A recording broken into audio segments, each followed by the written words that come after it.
Hello, welcome to Hail Yes, a Detroit Free Press podcast about University of Michigan athletics. I'm Tony Garcia, Michigan beat writer for The Free. I'm joined as always by my co-host, colleague, and friend, Reiner Sabin. And this episode, he's always behind the glass, so to speak, but a man who is also my friend and colleague, Andrew Burkle, is going to help us navigate this show even more than he always already does. Gentlemen, how you doing? Trying to make it through this crazy, wild week here. You know, this has been something else, something I've never seen or experienced in all my years in covering college football, and even, you know, beyond that with the NFL or anything else, frankly. Yeah, it's been crazy. I mean, this is my first football season here at the Free Press. So I don't know if they're all like this, but it certainly feels like something new every day, between the whole Mel Tucker situation up in East Lansing to the NCAA investigation of Harbaugh preseason to this now. I mean, it's just like, let's watch some football, you know what I mean? But this stuff is important. Yeah, I guess as an editor and the Big Ten columnist, you guys have to deal with both schools, but yeah. So I should be thanking my lucky stars that I only have one, and it has felt like a more than our plate is full. Very quickly, a reminder to rate, review, and subscribe to Hail Yes. You can find it where you get your podcasts, anywhere, or on the podcast section of freak.com. And that might actually be best because that's where you can see all of our coverage. But like you guys sort of said, wild week. We were not planning to be here necessarily. This was, in theory, a bye week. So on Sunday, we said we'd only come if something major was happening. Obviously, a number of significant developments have occurred. And yes, there's a chance that as we record this at 10:28 a.m. on Friday, October 27th, by the time you've heard something, there could be new information. But right now, we are going to somewhat concisely contextualize the plural investigations going around the program, predominantly the sign-stealing one, what we're hearing, what it means, and that's why Andrew's going to be involved even more than normal. Andrew? Yeah, I think it just could be helpful to have me kind of running point guard and really giving you guys both the platform to share what you guys know, and that's ultimately why we're doing this, is to kind of, you know, share where we're at, recap how we got here, and then discuss ultimately what people probably care the most about is what could happen this year. So we'll answer all of that in a little bit. But first, we're going to go to you, Tony. Give us a little bit of a rundown. Obviously, we can't talk about everything, but tell us a little bit about what has happened since this first broke just last week. Right. I guess we'll just bring it up to speed. So last Wednesday, it was 9 days ago, allegations of sign stealing leak when the NCAA notifies the Big Ten that it has been, nobody knows how at that point, how the NCAA notifies the Big Ten. Right. Later, ESPN reports and identifies Connor Stalions, who was initially identified as a low-level staffer. He is a person, the center of the investigation. He was hired on as a recruiting analyst officially in 2022, but he has actually been on with the program as a volunteer since 2015. Sports Illustrated later comes out with a report about Stalions and his deep affinity for the University of Michigan, how he enlisted in the Navy all with this plan to become Michigan's eventual head coach. He has written something he dubbed the Michigan Manifesto. It's something like 550, 600 pages, all about his path and his vision to become this person, right? And then people, some run with this and paint this picture of him as this rogue staffer.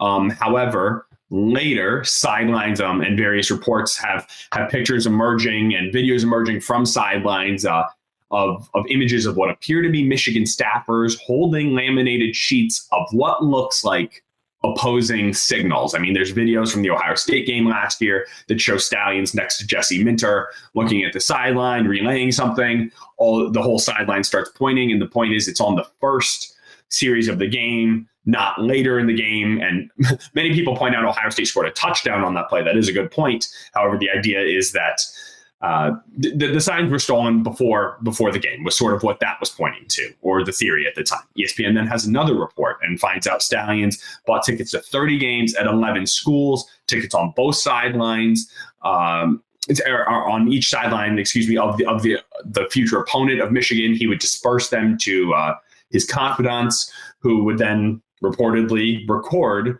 video of these signals on the sideline. According to ESPN, he had a ticket for each side of last week's Penn State versus Ohio State game. They went unclaimed.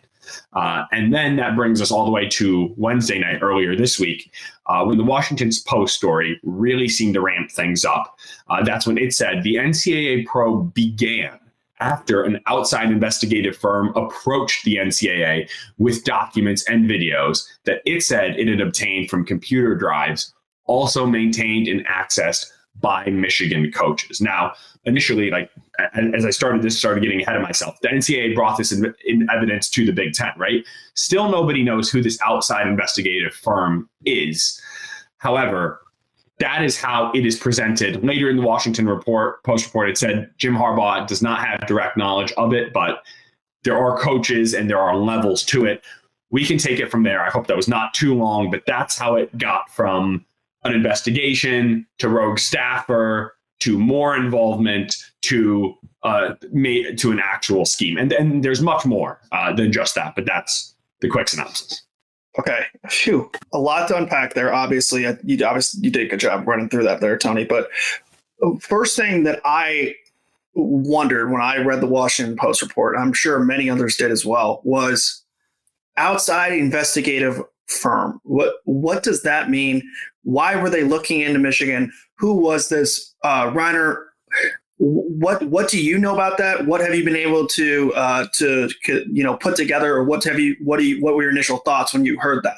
I mean, it was bizarre. I mean, I thought it was, strange that the article mentioned this firm and then didn't identify the firm itself. And I mean, it leads you to speculate who it could be. And so, I mean, whenever that is revealed, I mean, it could influence how everybody perceives this whole situation. I mean, it's led people's mind to wander about who it could be. But for me, I mean, I don't feel comfortable, obviously, speculating on who it could be. But it was interesting because, again, this outside investigative firm was able to access what would seem to be proprietary information, private stuff. So how were they able to do that? That's a question I would love to have had answered in that article. And so right now I have no idea what that could be, or, who it could be, but it sounds like it was a private firm of some sort, just because of the way it was illustrated. I mean, if it was, some kind of agency, a government agency, I would think that would be specified by the Washington Post in there. But when you have an outside investigative firm, it sounds like that's a private entity of some sort. Yeah, Ronner, you mentioned a government agency. Also yesterday, Tony reported that the FBI was now involved in the Matt Weiss investigation. Tony, I know you have thoughts on this, but the two are not connected as far as we know, at least on the surface, right? That's exactly right, Andrew. At least that's what I was told by University of Michigan Deputy Chief of Police Melissa Overton when I asked her. And the reason I asked is because on Wednesday night, it says that somebody obtains information from computers that were accessed by coaches. When I think of computers, in my mind, when I think of computers and coaches, I mean, I was not going to write it, but I just make the leap. Well, Matt Weiss, the former offensive coordinator, was not arrested, but was fired in relation to computer access crimes. So I asked the University of Michigan police if they're in any way connected, and I was told no, that they are entirely separate. Now, and I know Reiner does not want to speculate, and I'm not speculating, but I guess this is kind of close to it. One theory is that with the FBI investigating into Matt Weiss or looking into computers, maybe there is a body who uncovers something else. That's just one working theory, but nobody has said that that at all. And so, like Reiner said, because the Post did not answer these questions, we are left to interpret them. And so we know that we were told they were separate. The FBI is investigating one thing, an outside body is investigating another. We don't know if those are the same or not. Well, I think it's logical to at least assume or guess. You look at other campus scandals over the years. Any type of situation where a university is starting to, especially sports, where certain investigations start. Well, a lot of times it starts with one big investigation, and then it leads to other investigations throughout the school.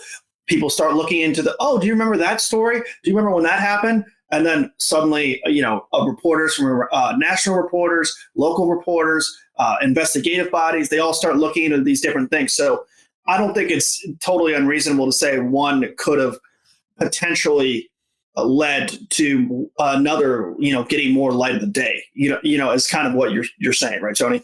Since the Matt Weiss news broke in January, I've been searching for answers and contacting different people and trying to go through different avenues. Because there is an active investigation, it does make it very difficult to get answers.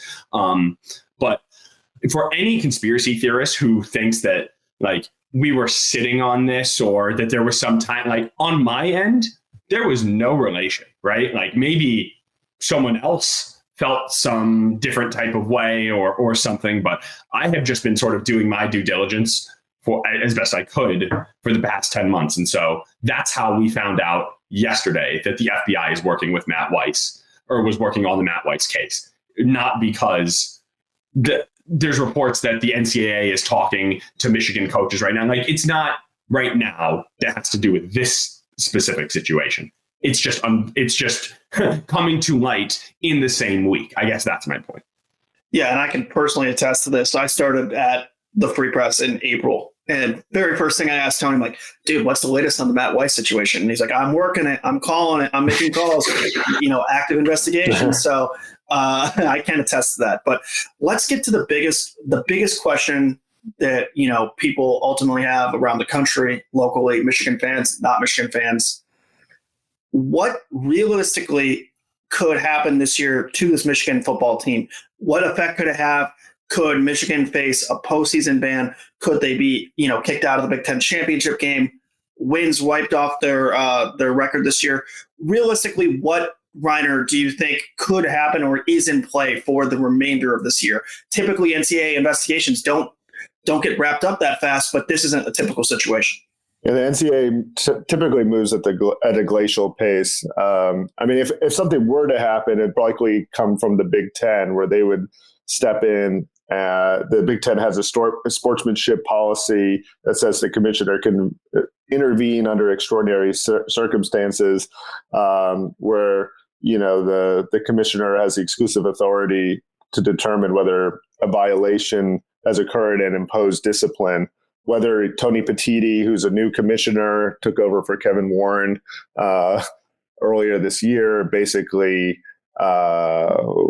whether he has the power or feels like this is in his jurisdiction as far as going forward with this. I think is a question. Does he have the clout to pull this off if he were to punish Michigan? Michigan, if they are undefeated, is going to be an attractive,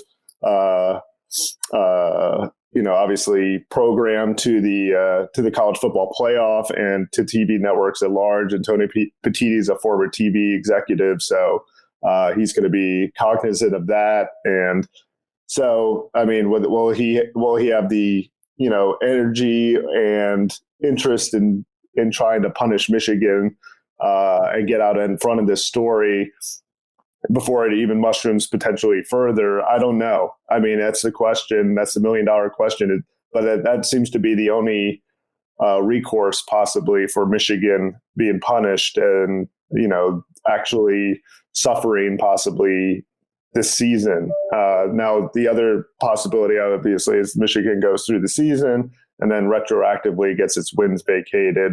And what are we, people are going to be left to wonder, whether Michigan won the 2023 national championship, assuming that they go on to do that, whether that was a valid championship and whether they did that. And so those are historical questions that are going to have to be answered. But in the here and the now, the only seems to be the only way that Michigan actually gets punished before the end of the season is probably through the Big Ten. Right. And Reiner, another separate point is, the college football playoff is separate from the NCAA, right? And so say the NCAA, the college football playoff committee can still do what it will, unless unless the Big Ten, I guess I don't know exactly. It's so unprecedented, right? But if the NCAA, the CFP, and I'm pretty sure the playoff doesn't have any kind of stipulation or rule in place to actually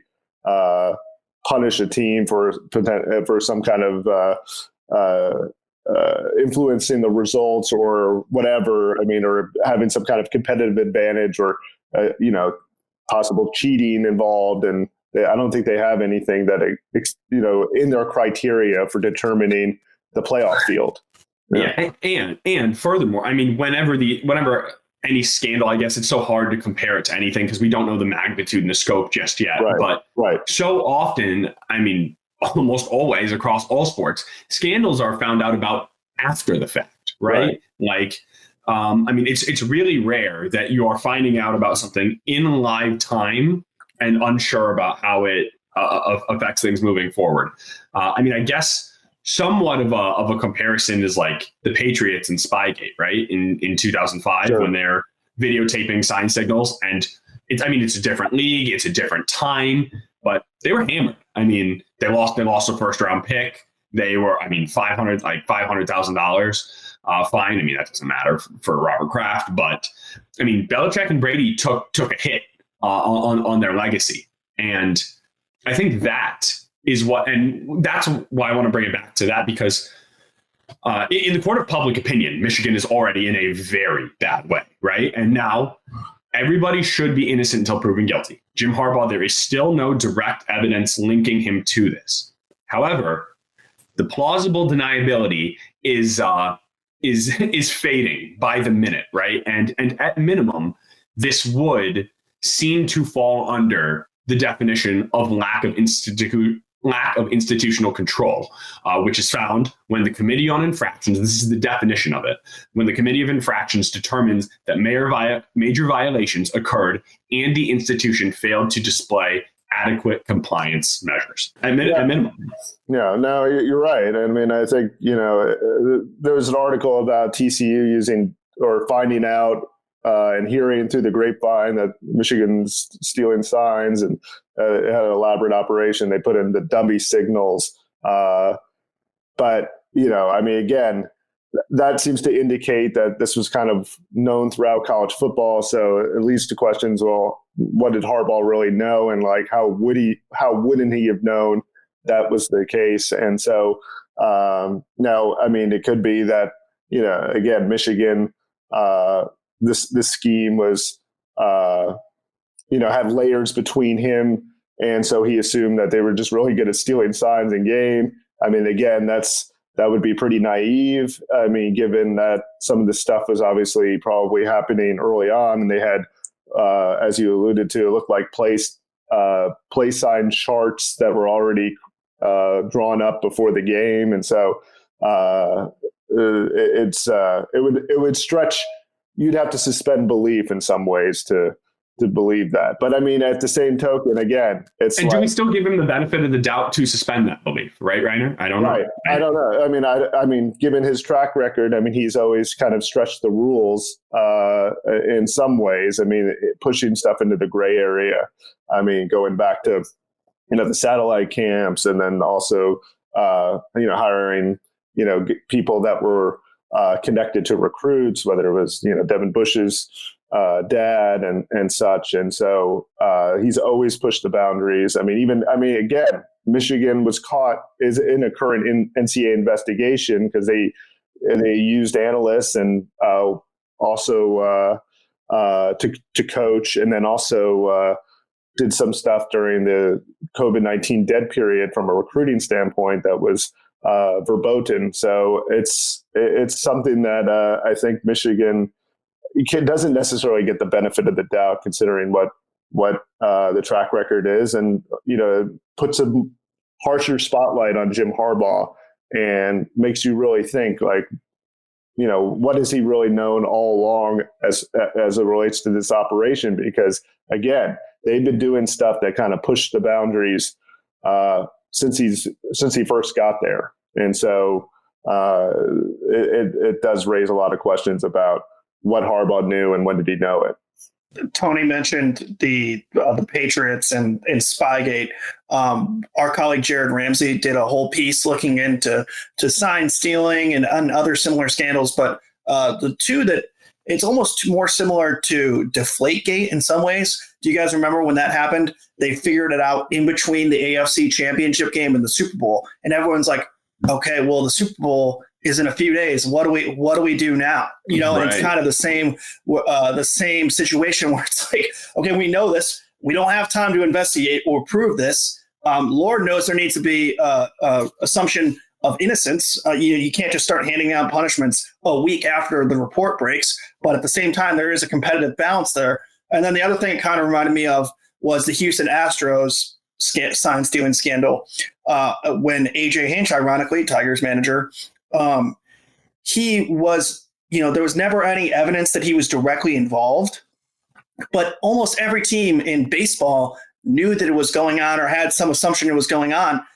with the trash can banging and all that stuff. And everyone was left to point the finger at Hinch and say, listen, if you're that close to it, even if you somehow did not know about it, it still ultimately falls on your shoulders. So that kind of goes to the lack of institutional control that you mentioned earlier, Tony. Yeah, and also I get there's also patterns, right? This is another place my mind goes.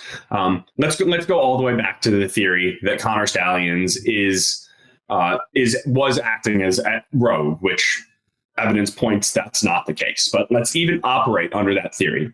Why is he close enough? I mean, Jesse Minter's a pretty important dude. And these coaches are pretty important. Like these offensive coordinators are pretty important. How is someone like that this close to those people on game days? I mean, with photos and videos of evidence. I mean, there are different reports about him texting about bragging about his relationship back in 2017 with Jay Harbaugh and Chris Partridge. Chris Partridge is now back again as linebackers coach.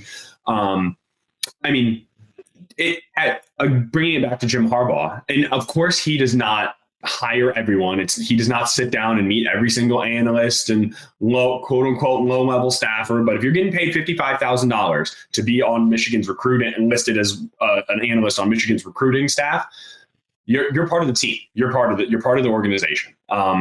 And whether it's that, whether it is, I mean, Matt Weiss, I mean, he's been very connected to the Harbaugh family, he's been very connected to the Harbaugh family for decades, right? And he brought him here, and Shemi Schembechler, all of 72 hours, right? Jim Harbaugh needs to be responsible for those he brings into this program. And all of this makes you wonder, Reiner, how are Michigan football and Jim Harbaugh going to move forward from this point? Because all signs, Michigan has never been playing better on the field. But amidst all of this, reasonably, do you expect them to move forward as a partnership? Yeah, I mean, it remains to be seen. I mean, obviously the contract that was in the works, I mean, has repeatedly been tabled. First, I guess when the initial NCAA investigation and notice of allegations was handed down in January, that was during the period when it looked like, Jim Harbaugh was possibly going to leave then with the NFL opportunities that he was exploring at that point. Then when he came back, the contract extension was kind of put on hold, that, he was looking for the raise or whatever. And then now, I mean, that talk bubbled up recently. Again, it looked like they were moving towards a contract extension again, and that they were going to get that finalized maybe in the near term. Although that's usually not what Jim Harbaugh typically does, because he doesn't usually do those things during in-season situations. But there seemed to be a push to get it done very soon. But then obviously this sign stealing scandal surfaced. So, what it means for Harbaugh in the future, I mean, who knows? I mean, it's impossible to get in the guy's head. How much is the NFL going to be interested in him this cycle? That depends. He's obviously had a great record in the NFL, but he hasn't been hired in the last 9 years, and certainly not in the last couple of years when it looked like he was actively interested in going to the NFL. So is this thing going to influence NFL teams to be like, hey, I don't want to deal with somebody who's, under the specter of allegations and has all this stuff hanging over his head? That's the question that a lot of people are asking right now. And so that could influence whether Jim Harbaugh has any leverage or flexibility to actually, go there. So it may be Michigan or nothing. And I don't even know if Michigan is, going to be certain for him, given all the stuff that's going on with that. I mean, again, the two NCAA investigations going on at the same time, it leaves Michigan in a very precarious position. And Jim Harbaugh is the head of the Michigan football program. And so who's responsible for, Michigan maybe being in the precarious position? Whether he wants it or not, it falls back on Harbaugh ultimately, because he's the leader of the program. Well, he still has 3 years on his contract, right? And so that's Michigan's sort of fallback, right? Like, we don't have to offer him. You're absolutely right. For everything I'm told as well. I mean, they were certainly working toward a new contract extension. Jim Harbaugh's lawyer was in town 2 weeks ago and met with important people at Michigan to have discussions. I mean, I was told that it never got to the point where like a PDF was sent and it was like, hey, make your marks, make your changes. That's when you're really getting to those final steps. However, it's getting ballparked. I mean, the sides are coming together. There is one pretty clear last hurdle that remains, or there was at the time. They expected this.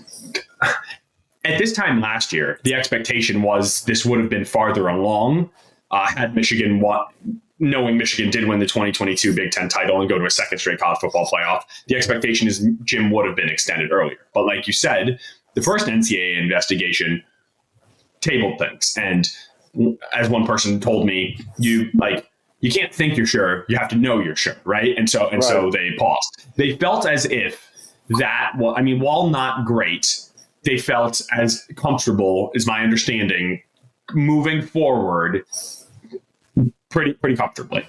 Then this whole latest thing happens again. And now, even though separate people have told me that from everything they've known, Jim did not have direct knowledge. But again, it's the bigger question of the institutional control. What does it mean?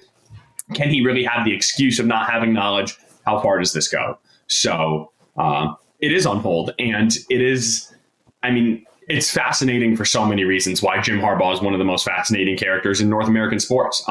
You just don't know what he's going to do. We know he wants to go to the NFL, right? Does anyone in the NFL want him? But he's really good and has won. And the bottom, but the NFL is a bottom line business. He's 44-19-1. Mm-hmm. If you put up with, if he has in the NFL circles been perceived as a headache at times. I think anybody in the NFL will put up with a headache for a few years for a Super Bowl. And a lot of people think Jim Harbaugh can get you there. So it's such a catch-22. Like, you don't know if Jim's going to do something, the NCAA is going to do something, Michigan. Well, it's true. But, again, the friction with management, whether it's been with the San Francisco 49ers or with Warren Manuel, that relationship is very tenuous, I think, from the outside perception of it. And, you talk to people inside the program and it doesn't sound like, it's on the best of terms, or it could be on the best of terms. And so it's just like, what does that mean? Again, the question is like, does Michigan's leadership ultimately be affected by this whole thing across the board? And not just Harbaugh, but, Warren Manuel too. There's a lot of questions about like how this scandal could shake up, Michigan athletics, period. I mean, it's a big deal. It's got a lot of national attention.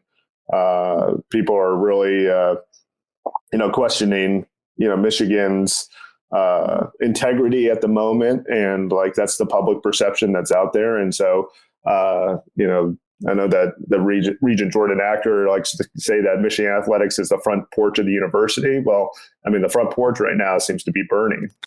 I was going to say it's on fire. Yeah, it does appear that way right now. And I just want to, while certainly, Harbaugh and Ward do not appear to be by best of friends by any means. I do think the level of their disconnect has gotten blown out of proportion. And at least from what I'm told, people go ahead. No, I know. I mean, I've heard of the same thing. It's not as bad, but it's still enough that it's a strange dynamic. And it's also where, the two are not aligned. And that feeds into the whole idea that Harbaugh is difficult to work with, which goes back to the 49ers situation. And that affects how employable he is elsewhere. Are the NFL teams going to want to put up with all this stuff, to maybe get the possibility of a coach that could win?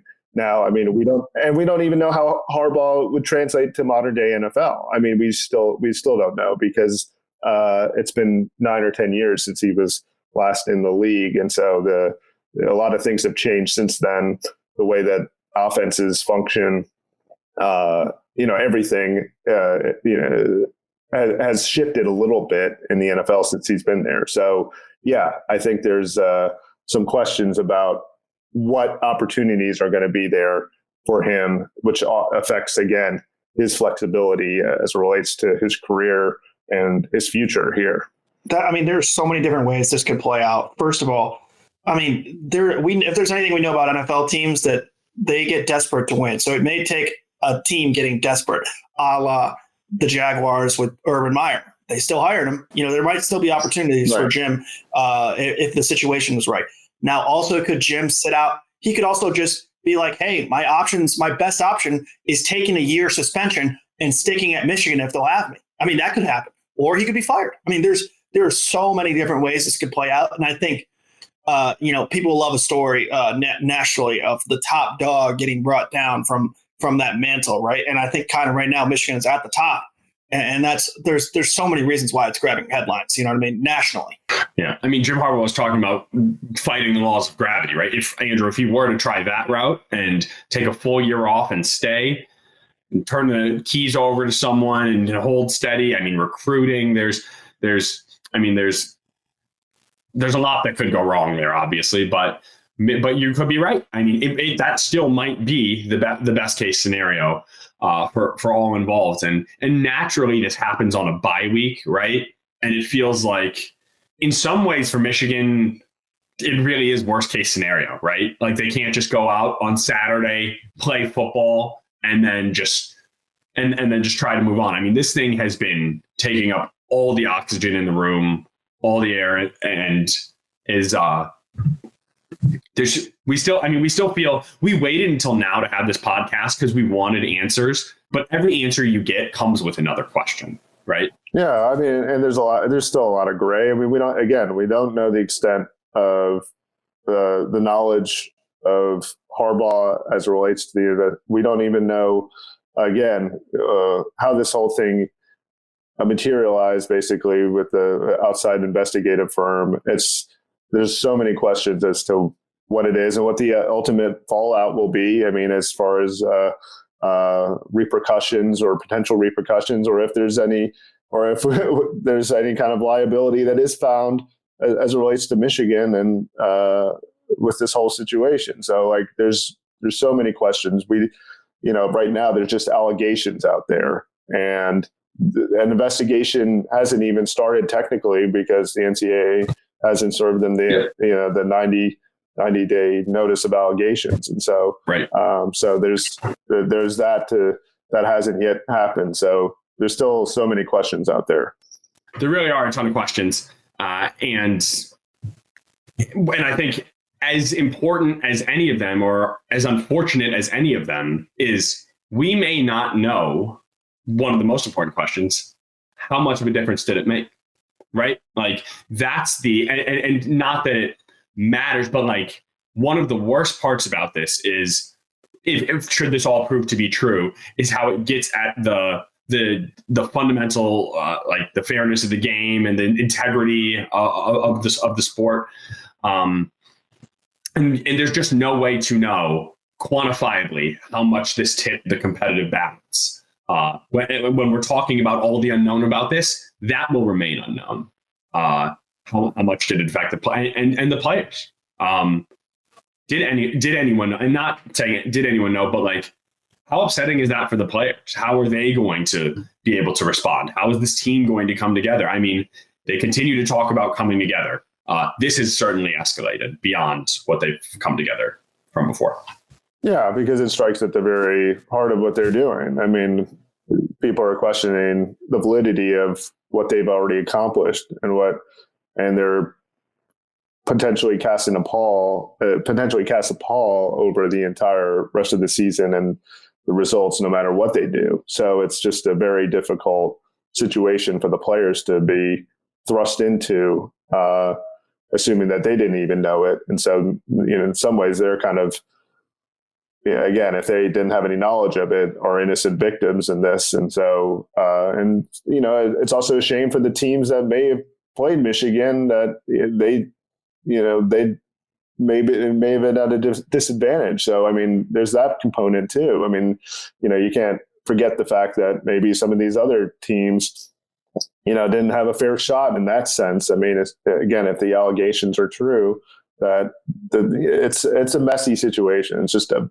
complete mess, and it's unfortunate. And I've never seen anything like it again play out in real time, where you just don't know what the ultimate impact is and what it's going to lead to, and really it raises so many questions about just everything, as what we're watching, what we've seen, and how do you even how we cover it? How we cover it? Yeah, yeah. I don't know. I mean, it's hard.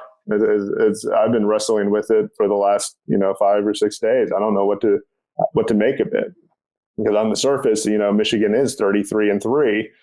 They've done everything that you can imagine outside of winning the national championship these last 3 years. The program's at its highest point this century. Things are going so well, and then you have this that basically affects your perception maybe of what has transpired and what may still transpire. And so I don't know. It's really difficult. It looks like the program was about to get its 1,000th win as it moves to 11-0 against undefeated Maryland to set up a home game against top 5 Ohio State to go to a 3rd straight Big Ten title game. That's what this season would be. I mean, that's been the dream in Ann Arbor, right? Like 2021 was like, oh my God, it happened. Last year was proof of concept. This year was no prisoners. This is our time. Everybody out of the way. Mm-hmm. It's been and it has been and will continue to be, unfortunately, anything but that. The discussion will be. And the way it's playing out for Michigan is unfortunate, in that it seems to be just one story after another, just keeps it in the narrative. Do you know what I mean? Like we'll see how good Michigan is at fighting off those distractions, and so far they've proven to be pretty good at it.